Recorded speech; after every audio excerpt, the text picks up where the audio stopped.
Željezo je jedan od elemenata na koji se skreće pažnja u Kur'anu.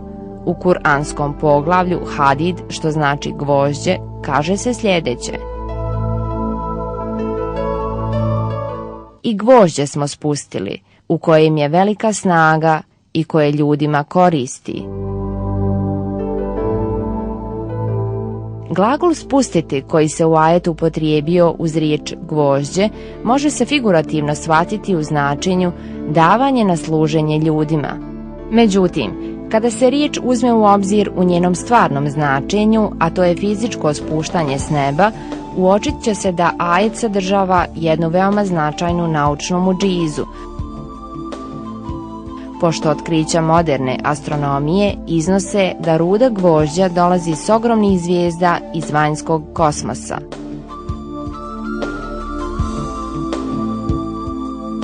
Teški metali u kosmosu proizvode se u jezgru velikih zvijezda.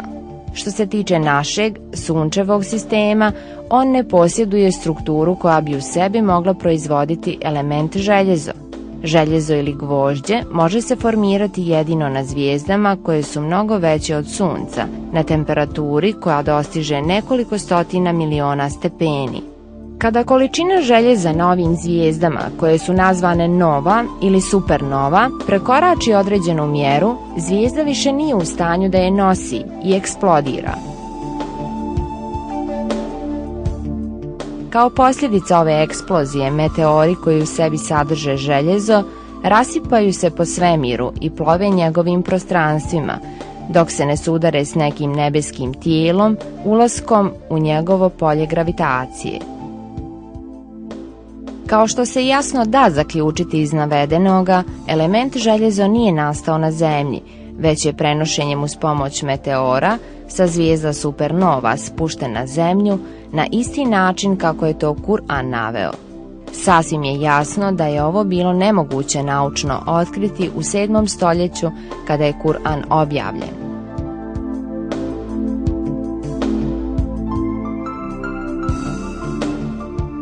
Ova se činjenica, međutim, nalazi u Kur'anu, koji predstavlja riječ Allaha, koji posjeduje neograničeno znanje. I gvožđe smo spustili, u kojem je velika snaga i koje ljudima koristi. Pored navedenog, 25. ajet poglavlja El Hadid, u kojem se govori o željezu, sadrži dvije prilično zanimljive matematičke šifre. El Hadid je 57. poglavlje Kur'ana. Kada se izračuna brojčana vrijednost riječi El Hadid, pred nama se pojavljuje ista cifra, 57. Brojčana vrijednost same riječi Hadid bez određenog člana El iznosi 26. Broj 26 je tablični atomski broj željeza.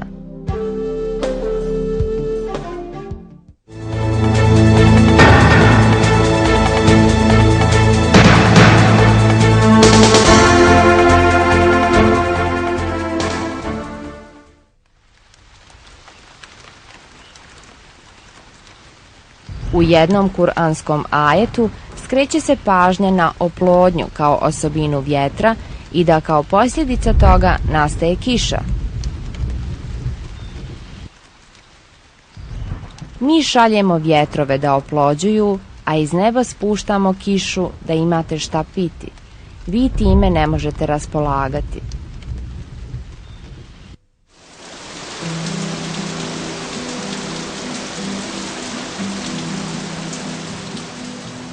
U ajetu se skreće pažnja da se u prvom stadiju nastanka kiše nalaze vjetrovi.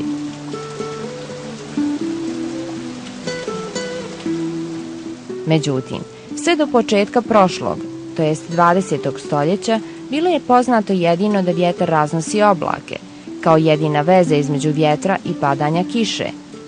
Međutim, što se tiče otkrića moderne meteorologije, ona je pokazala da vjetrovi imaju i ulogu oplođavanja prilikom nastanka kiše.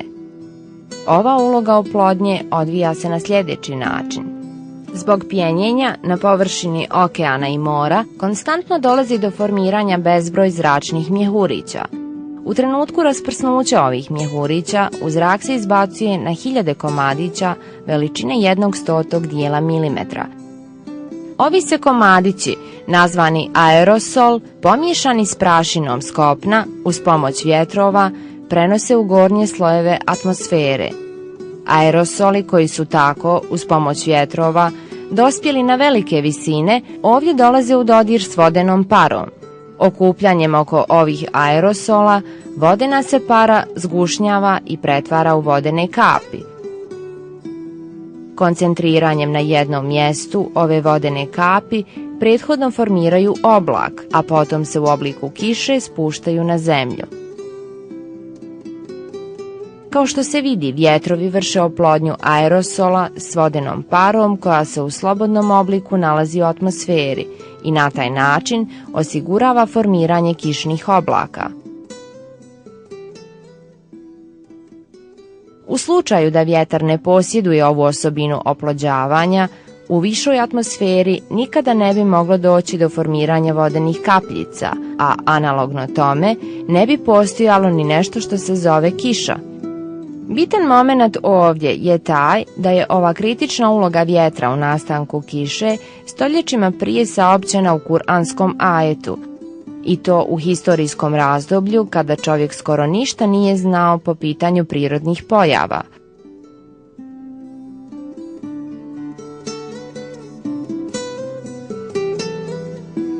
Što se tiče drugih kuranskih podataka vezanih za kišu, oni upozoravaju na moment da se kiša spušta u određenoj količini. U poglavlju Az-Zuhruf se kaže sljedeće: onaj koji s neba smjerom spušta vodu, pomoću koje u život vraćamo mrtve prijedjele, tako ćete i vi biti oživljeni.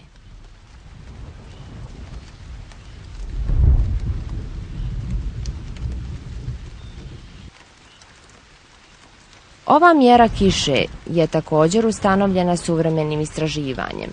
Prema određenim proračunima provedenim tokom ovih istraživanja, ustanovljeno je da se sa zemljine površine u jednoj sekundi ispari 16 miliona tona vode.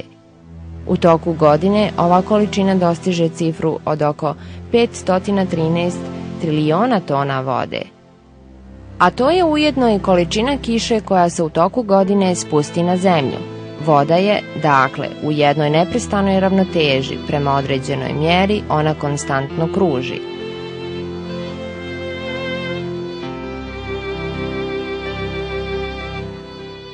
A održavanje života na zemlji se također osigurava upravo ovim neprestanim kruženjem vode.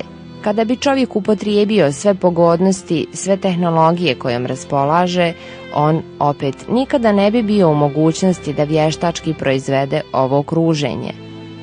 Ukoliko bi došlo i do najmanjih promjena u količini, ubrzo bi nastale velike ekološke neuravnoteženosti, a to bi dovelo u pitanje održanje života. To se, međutim, nikada neće dogoditi. Kiša će, kako je to i u Kur'anu navedeno, nastaviti da se svake godine u istoj mjeri spušta na zemlju.